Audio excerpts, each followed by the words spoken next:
Hello everybody, welcome to Fruitful Trees. I got a very special treat for you today. I'm at this amazing, I want to call it a community garden, and they have fruit trees here, but it's beyond just a community garden, and it's beyond just a place that has some trees. It's connected to a church, and I'm going to make another video about this church and the amazing things they're doing there from what I see. But this ministry of the food things that got going on here, and today we're going to meet Noah, who has a very biblical name, and he's helping people to learn about how doing this and checking out what he does. He knows all about soils and getting soil ready, but what he's growing is just amazing. And I want you to sit back, enjoy this, and learn, take notes, and contact Noah at his website. I'll put the link below. If you want to see more videos like this as well in the future, just let me know, and I'll find more places like this. Until then, everybody, here's the video. Enjoy. So, thank you for doing all you're doing here. Is there anything else you want to share before we end? Thank you for having me. Basically, I'd like to share to people watching to grow something. I think it's incredibly important for us to experiment in that way. One is even growing one thing that you're consuming at the store, like parsley. If you grow parsley for the whole year and you don't buy parsley at the store, you're shifting the food system in a big way and helping out a lot more than you think. And also just planting a seed in the ground and nurturing it, watching it grow, watching nature do its thing, and then consuming that or giving, more importantly, giving that to somebody that needs it, to me is like the most peaceful, spiritual thing that you can ever do. And that's what got me into this, was growing food and giving it to someone in need.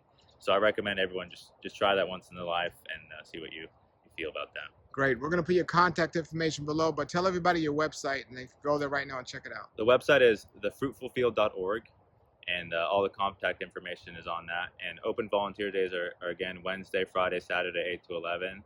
I would love to see you out here. Thank you. Hello everybody, here's Noah. Noah's in charge of this garden we see here, and this garden's connected to the church grounds here. So hello Noah, how you doing, man? Good, how are you? Good. Tell us a little about your role in this gardens and what exactly are you doing here? So this is the Fruitful Field. It's a nonprofit community garden. Our mission basically is to teach people how to grow food and to provide food to people in need that need it the most. And my position here is the manager of the garden. And we are connected to this Christ Church here. We rent this property from them, and they allow us to do what we do here. And I'd love to show you around. Wonderful. A couple of questions here. Yeah. So is it like a 501c3 nonprofit? It is. Who started it?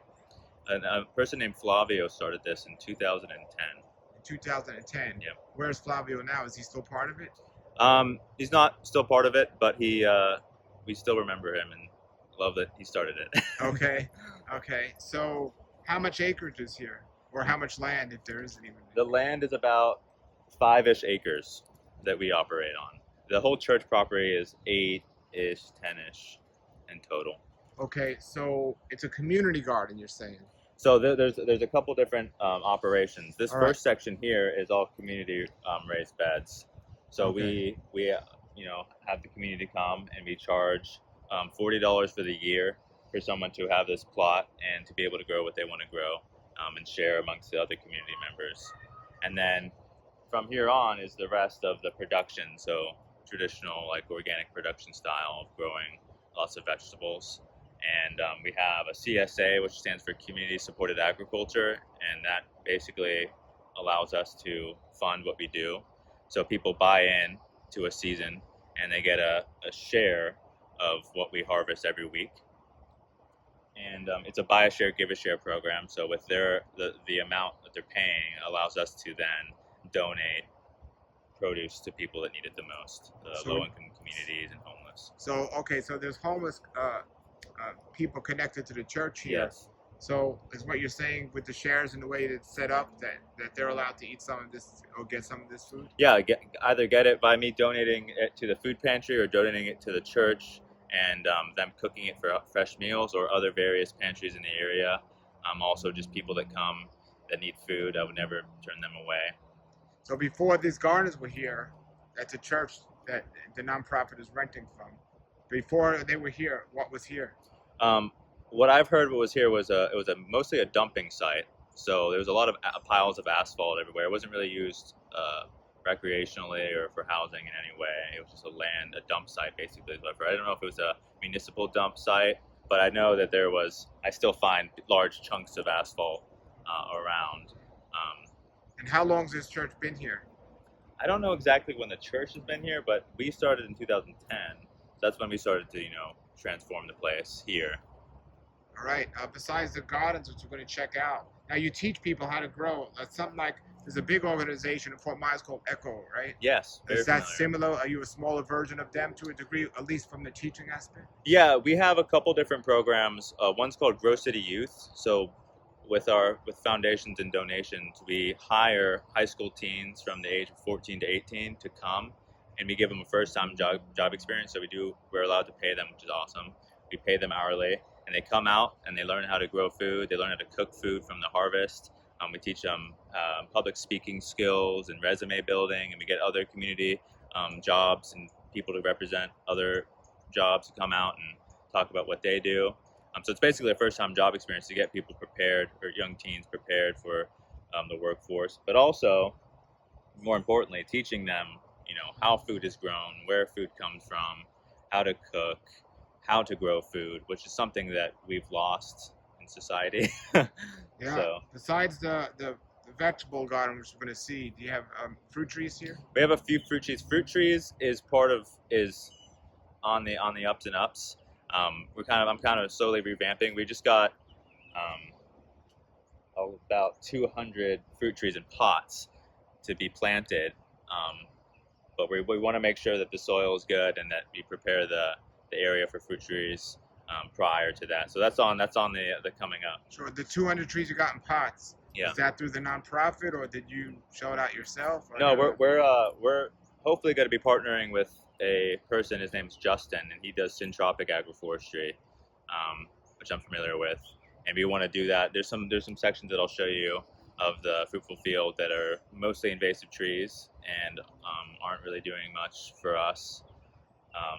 So we want to chop those trees down and start planting fruit trees that can benefit the earth and us at the same time. So your fruit trees came from Justin? Yeah, he started all of them. Yeah. Are they all just small grafted trees? No, they're pretty big. I can show you all of them. Yeah, we'll look at those. Yeah. We'll look at those and we'll see what you got. Did you select them or did he select them? He selected them. All right, we'll talk about that when we get up to it. Yeah. We're excited about that. So this part here is what, the community area? This is all community based. And you said it's $40 for one plot. For the year, yeah. That's amazing, and that's a really good sized plot. And other than that, they're completely in charge of the plot. They're completely in charge. That they're just required not to use any chemicals or pesticides or GMO seeds or anything like that. Keep it as clean as we possibly can. So does everyone that buy it actively use it, or does some people just never get around to it? Most of them are pretty well used. There's some are still for rent. They haven't been fully built out yet. But we have some pretty good community members that come, and it's really cool because some of them will grow different things so they can trade with the others, which I think is amazing. And how many plots are there here from the community side of it? I think there's 25-ish. All right. 30-ish. Before we look further into the other stuff, show Yeah. us one of the two best plots, in your opinion. This one right here is really good.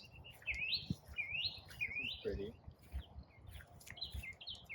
All right, we got some kale here, a pineapple, some tomatoes, They're collards. not really allowed to grow trees. Some of them do grow small papayas, but that's just Yeah, that's great there. Now, do the people that come here, is there a time it's open or is it always open? They have a key, so they can get in whenever they want. And how are these watered? They can water them via a hose or with a watering can. Okay.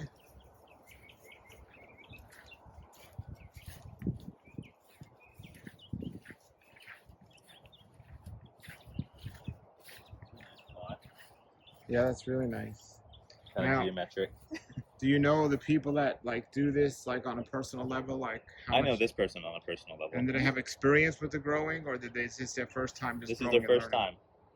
Wow. That's And I always tell people that say they don't have a green thumb. I did an experiment one year. I was like, because a lot of people tell me, like, I don't have a green thumb, I can't grow anything. I never subscribe to that. I just got a handful of seeds in one of these plots and just threw it. I didn't dig it anywhere. I didn't push it into the ground. I didn't fertilize. Just threw a handful of seeds, and it grew beautifully, Wow. perfectly. And most of it is variety. Understanding the climate you're in, the grow zone you're in, what grows well, you usually be able to grow anything perfectly because it's suited for the climate you're in. Wow.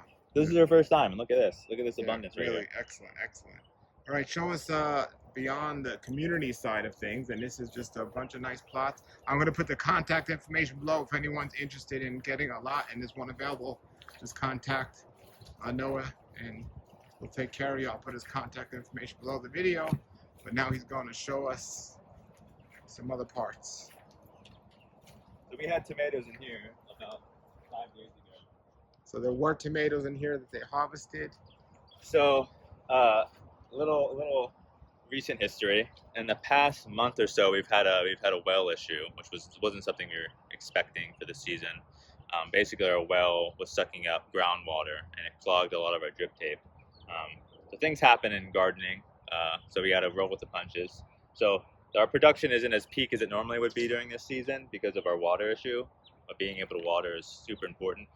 The benefit of perennial plants is you don't have to do that. You have fruit trees, and usually they're perfectly fine. But when you're growing vegetables, irrigation's pretty important. And right now we don't really have irrigation, so some parts of these fields will be a little discombobulated. Just a fair warning.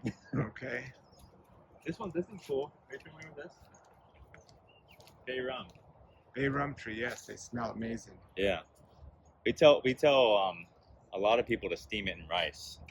I like Smells it in that amazing. application. One of our share members dried it and powdered it and used it as a seasoning. And she said when you dry it and powder it, it's completely different in the flavor. Wow. This is the nursery. Now that doesn't look like it was planted. It looks like it was there a long time. It's been there for about 10 years. Yeah. Okay. So here's a nursery, you said. Now I see this fig growing in pots. You have a lot of things growing in pots here, or just sporadic things? These are all the fruit trees that Justin brought. All right, we'll get to the fruit trees. Show us the nursery, and then we'll get to the fruit trees. So the nursery is because we can't water, it's in a shutdown mode right now. But traditionally, it's run with these overhead sprinklers, and we start majority of our seeds and seedlings in here. In the back, there's a construction. We're building an aquaponics hydroponic system. It's all solar run. It's almost complete. Oh wow!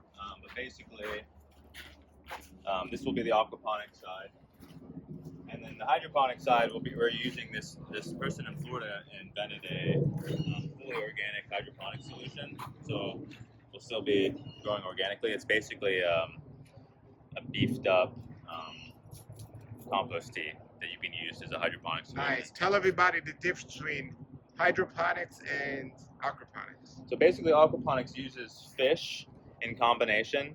How this one's set up is these two tanks will be fish tanks, tilapia, blue tilapia, and the tilapia poop. They make waste, which is mostly in the form of ammonia, and that will come through a little bit of filtration into these grow beds over here. The ammonia goes on these clay balls, and clay is incredibly important for the nitrification process. It changes the ammonia into nitrate, which is the plant available form of nitrogen, and the plants eat that really quickly, absorb it, and filter out the water, and then it gets pumped back in clean because the plants use the nutrients. So it's a sustainable system, and then we also will grow the food that the tilapia eat. Duckweed will be mostly their food source, which is an awesome plant. Grows on the surface of the water, and it's solar run. So if you eat fish, aquaponics, you're supposed to harvest the fish eventually. They grow and eat the fish, and then you also get vegetables at the same time. So you're growing your vegetables with nutrition from the water. Yeah, with the fish waste. Fish waste, yeah. And hydroponics is basically using a nutrient solution to run through. There's a couple different versions. Nutrient film technique is the one that we're going to use. You use tubes in a nutrient dense solution that basically is like liquid soil, in lack of better words, that will grow in water. And the benefit of it is the ambient temperature of water is a lot more stable than soil. So you can get away in South Florida growing lettuce heads a lot easier than you can in the ground where we have such high heat and sun. Interesting. It's on all year too. Yeah. Very interesting. Alrighty. So lead the way. Show us where you want to go next. That's very interesting. These are like all vetiver cuttings, lemongrass. Okay.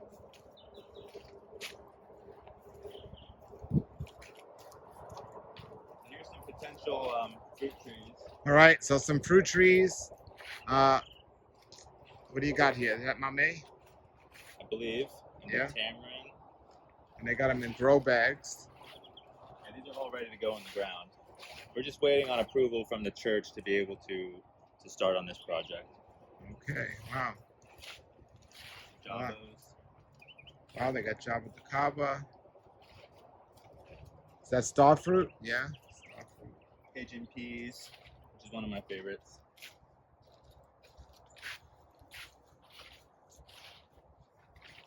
Now the guy Justin, does he have a nursery or something where you got this from? No, he did this all in his backyard. Wow. He's an awesome guy. Here's a banana. Okay. Sugar apples. Now, when you say you're waiting for permission from the church to plant the trees, tell us about that. Like, do you have to run whenever you're doing a project like a greenhouse or the trees? Do you have to run and buy them? Or? Yes. Okay. Yep. Okay. But they love us and support us, so it's just usually just to communicate. Got you. What about the people running the church, like the pastor? Does he eat the food from the garden? I've given to them before, yes. Okay. And they're always welcome to come and get produce. We got to see some dragon fruit there. Yeah. We saw some figs there. Now, what's this tree here? Is this just a... That's a sad peach mango. Okay. A peach mango. Yeah. How old is that tree? That's about 8-10 years. You don't know who put that in? No, I wasn't here during that. Have you gotten mangoes off of it? Yeah, we have. Our more productive mangoes are over there. We have some Valencia Pride and Nom Doc Mine over there. Take a look at those in a little while, and now it's up to you. You can go this way. We'll All right, get there. Go around, okay? There's a lot of moringa everywhere. A lot of moringa. That's yeah. great. Anyone from the community, and I encourage to come whenever they want and harvest moringa. It's in my opinion, one of the best things you can consume. Absolutely.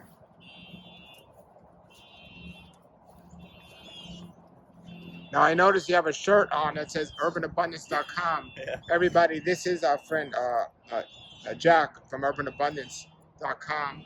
And he's been on some of the avocado videos. If you want to learn how to grow gardens here in South Florida, he's definitely somebody to contact his site. The free promotion for Jack. Yes. This is like the start of potential syntropic agroforestry. I don't know if you're familiar with the term, but basically, syntropic agroforestry is utilizing succession, like in a rainforest, and to grow high production fruit trees. So, and it's awesome in my opinion. Like a permaculture plot's beautiful because it represents like a forest, but syntropy is using that idea, but growing in lanes. So people can understand it easier. Like a food forest, if you're planting it yourself, you know where everything is. But a random person coming into your food forest would be like, "What is this? What's going on?" Syntropy is all systemized, and it uses a couple different methods, like chop and drop. Basically, you have a target species, which is usually your fruit tree. So, for example, if you wanted to grow mangoes, it would be systemized. So it would be like a banana, a pigeon pea, a banana, a mango, a banana, pigeon pea, all the way down the line, systemized. And you can throw eucalyptus in there. Basically, you have support plant using the banana mostly as a chop and drop, adding biomass to the ground, and then eucalyptus the same. You would coppice it and mulch, and keep throwing and piling all this biomass on, and over time, your soil just get really good and rich. Have a lot of fungal networks and this amazing soil that you don't have to add anything to. You're growing basically the fertilizer for it, and then actually chopping a tree. When you chop like a tree, it's like chopping your arm off, or like coppicing a tree is like chopping your head off. Like, I don't have a head anymore. I'm going to focus on everything else. So like chopping a tree allows them to not focus on their leaves anymore, but focus down into their roots. Oh, I need to hold on to the ground. Something's happening up there. I need to get stronger down here. And that little like pulse of that immune response and that pulse in the soil makes the soil very, very resistant to disease, can acquire nutrients a lot better. So our plan is to, with the approval, is to start doing these syntropic rows everywhere, specifically in this section over here, this big wooded section that I'll show you in a little bit. And now when you do that, depending how much mulch you have, you could use less water, correct? Yeah, you don't need.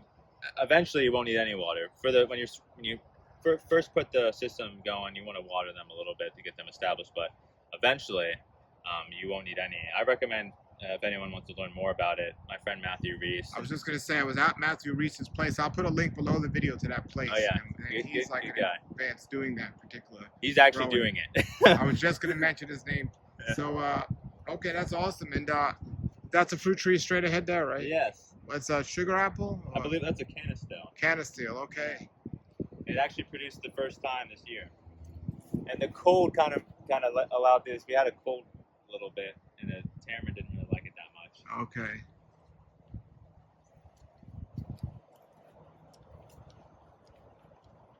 This is the Suriname. Suriname cherry. How much land did you say this was? It's roughly 5-ish acres. Okay. Wow. So this is like main production of vegetables.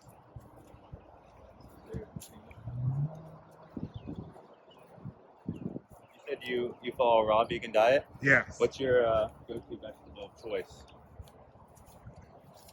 I mean, whatever greens are in season for vegetables. Yeah. I love moringa. I like the edible perennials, but collards I go crazy on. Do you like cauliflower? Oh yeah, I make a lot of things with cauliflower. This one's for you. Oh, thank you, brother. Look at that. Yeah, that's exactly what I need. So that's perfect. Yeah. So I'm gonna make some cauliflower rice. Great. So these are all brassicas. Lots of broccoli and cabbages and cauliflower in these fields. And this is all run on a drip from the well. Yep. And so it's a lot of hay in between there that you're using for like mulch, right? Yeah, there's mulch. There's mulch in between the rows to walk on, and we use that mulch. We don't till here. I come from a regenerative organic agriculture background. That's what my degree's in. So I follow regenerative methods of soil management. No tilling, compost, cover cropping. Are you familiar with the back to Eden garden methods? Yes. So is that similar to what you do? Very similar. Very similar. Yep. So when you say no tilling, I want Yeah. people to understand this for those of you that have land and there's different methods to. So you didn't till the soil. No. Did you raise any beds here, or is only the mulch to raise bread part? So where the pathway is and their mulch is, that protects the soil. We're walking in between. Here's a better example. We're walking in between these paths throughout the season, not stepping on direct soil, which is we don't want to do. But this will start to compost over time. You can see this here. It will start to look like really pretty compost. And what we do in the next season is we'll just scoop this. It's composted over the season and put it on top. And we'll do that every single year. And then I'll add more new compost there. That's like a really easy, passive way to. Now you put. Oh, I'm sorry. Continue. What were you saying? And then we also add additional compost on top of that as well. And where do you get your compost from? Well, in the past we have our own compost, but recently we had a problem with some contractors and compost. So this last season was our first year actually buying compost. It was horse manure compost from Sunshine Meadows, which is actually exactly where Jack gets his Okay. his stuff. That's good. It's good stuff. Very good. Oh, so I see. But these are watered regularly, right? Traditionally they are, but right now with our water issue, they haven't been watered in. But they're still doing fine. Still doing fine. Because of your method. Yes, the benefit of the method is having some moisture retention and having good soil. And garlic chives. Wow. You ever use garlic chives? I don't now. I used to, but I don't eat garlic. Alrighty, this is amazing. This place here. Now, did you go to school for this? You say you got a background in soil management. I just received my master's degree in ROA, Regenerative Organic Agriculture. Nice, nice. You like Ethiopian kale? You know what? I've been looking for it. I haven't planted it yet, but I've been wanting to plant it in the summer. I'll try it right now. It's naturally garlicky to me. It's nice. This is supposed to be a excellent summer crop when it gets really hot outside. Yeah. This is one that'll survive this time. They grow amazing. This is like a little work of perennial strip. I like to have some like perennial strips in between fields. I just think it's good for a lot of different reasons. But this is a pigeon pea and papaya.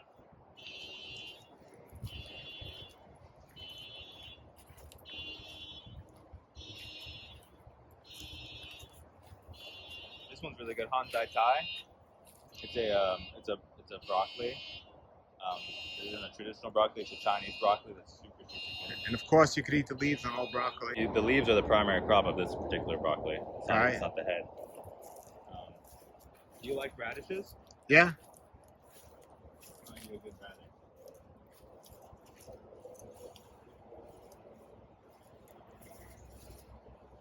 Wow, look at that. Beautiful. These are Bravo radishes. Beautiful. There you go. Thanks. Now, the greens are totally edible to the radishes. They're totally edible. These ones are a little spiky, so it depends on how gnarly you are. Got it.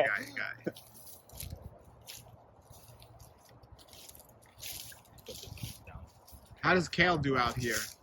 Great. You can get it perennial in some cases. Now, what do you, how do you keep the bugs off? Do you just use organic ladybug methods, or do you like spray anything? I don't spray anything. We usually don't really have that many bugs. My philosophy is grow enough to share. And what about other critters here with maybe the fruit trees and maybe even the rabbits on this? Or do you have any critters here that are pests, squirrels that it's like, yeah, I want to share, but that's out of hand? The only pests that we really have would be raccoons. And mostly they don't really eat things. They just kind of dig holes everywhere. But most of the time, I think because we're so close to the highway where we're located, like literally 95 is right there on the other side of that fence. We don't have a lot of pest problems. We have a lot of stray cats here, but they don't do anything. Sure. And all the space you have back there, I guess that'll be cleaned up and fruit trees will go there later? That's the goal. Those are mostly Melaleuca, which is invasive, and Australian pines, and things that are, I know, trees are beautiful in their own right, but I rather have a tree that's, providing for us and not becoming invasive. So that's the goal. That's the future project. This is a cashew apple. A lot of people in the world haven't eaten a cashew apple or know that a cashew actually is a byproduct of a fruit. So this is blooming now. We'll have some cashews pretty soon. So that's those little fruit that's the cashews connected to the outside? Yeah, it's on the outside. And they grow nice out here, huh? They grow great, yeah. Now, what do you do with the cashews? Are you able to get them? We don't. I think you have to process them in a certain way that I don't know how. Okay. I just eat the apple though. And they're pretty tart, right? They're very, very astringent. Yeah. Like it's like drinking the highest tannin wine you've ever had in your life. It's ironic because it's super juicy, but it just makes your mouth so dry. Yeah. Some people might not enjoy that, but I like it. This one's one of my favorites, curry leaf or curry pata.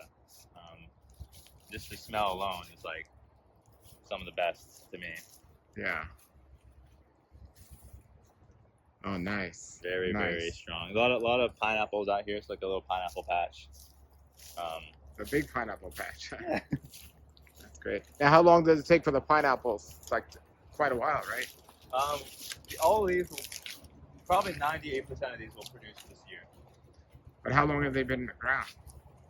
So every single year we get more and more. They produce like kind of like a sucker, like a banana does off the sides of it, and we just plant those. And usually after the first planting, they'll fruit within the next year. Okay. Avocado. What kind of avocado is this? I have no clue.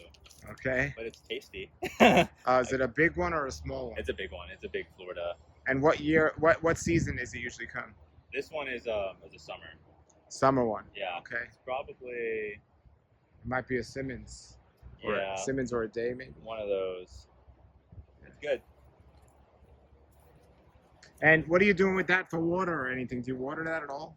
It's watered, not frequently, but every once in a while. And it produces fine. It's fine. Nice.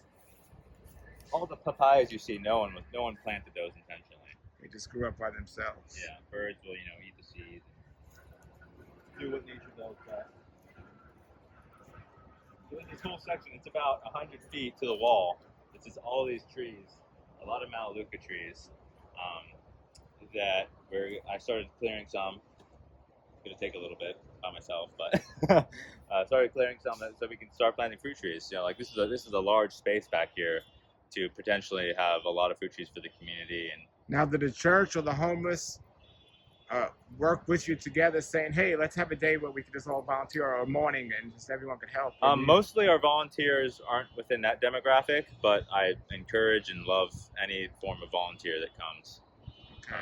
And if people are watching this locally and they want to volunteer, Yes, they can just contact you at your website below, the link at the below. yeah, or open volunteer hours where you don't even have to contact me. Wednesday, Friday, Saturday, 8 to 11. You can just come. Okay. You don't have to tell me. You can show up with your family, your friends, anyone, and don't feel like you can't come just to hang out.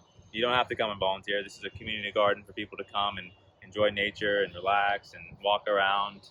So work isn't necessary, but it's surely appreciated. This is a good one. It's a salad mix.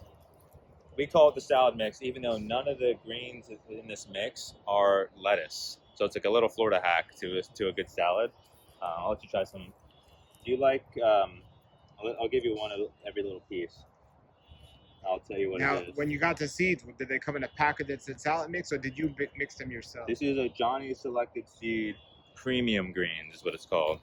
Okay. So this is a frisee mustard. It's called wasabina because it kind of has a wasabi taste to it. Yeah. This is a similar red mustard. This is tatsoi, which is another mustard, another Asian mustard. This is Tokyo Bacana, which is one of my favorite crops, the first plant grown in space, and I use it as like a mock lettuce, even though it's a lettuce cabbage cross. So a little hack, to get you in this hot South Florida environment, like iceberg lettuce doesn't grow that well. So figuring out what you can grow, like this salad mix, grows amazingly. This hasn't been watered in a really long time, so it tells you how good it's growing. If it was being watered, it would look a lot better, but it looks pretty good. All I do is chop it once it gets to a certain height, and it'll go back, keep coming back 3 or 4 times. So pretty amazing. Wow. So is that a mango tree right there? That is a mango tree. What is that? A lot of these mango, or most of these mango trees that are around, aren't doing that well, and that's mostly because of there's some pockets of this food forest where we need a little soil remediation to make it better. We're in this pocket of like a mixture between really alkaline soil and really acidic soil, which is interesting because you think most sandy soil would be acidic, but depending on where you are, like there's a big limestone rock shelf underneath Miami that is very alkaline. So depending on where you are, you should understand. Then the changes throughout this environment. Is that a seedling or a grafted? I have no clue. I don't know. But I've never seen that one through. Okay.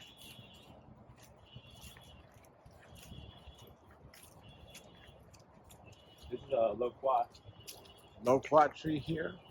Do you ever cut it back or no? Yeah, we're actually air layering it right now. Okay. That's what those foil balls are for, to then prune it.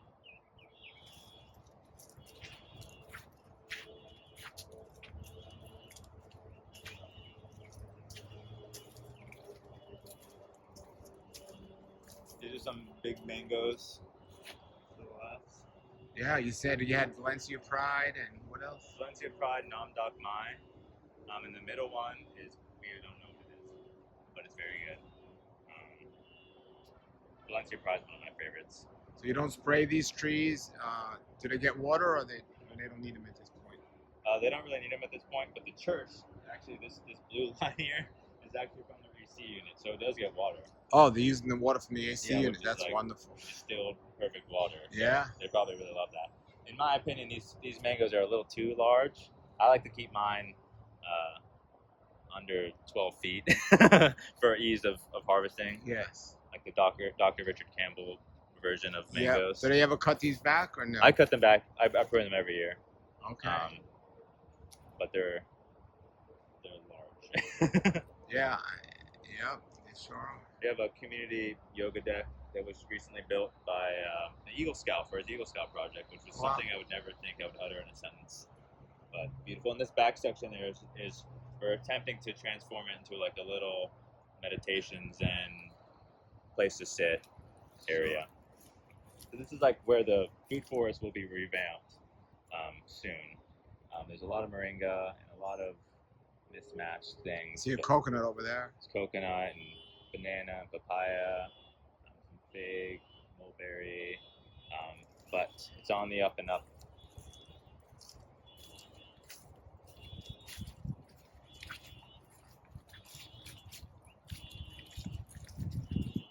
And there's a lot of these Australian pines, which are insane trees. They grow, someone told me they grow 10 feet a year, which tells you why they're classified as invasive. But they do shade a lot, and they drop their pine needles. They have a lot of pine needles. So getting one of those removed, getting all of these removed would be a goal, but they're very expensive to remove. Yeah. So if any of you are arborists or have a tree trimming company and want to donate your time, we would love that.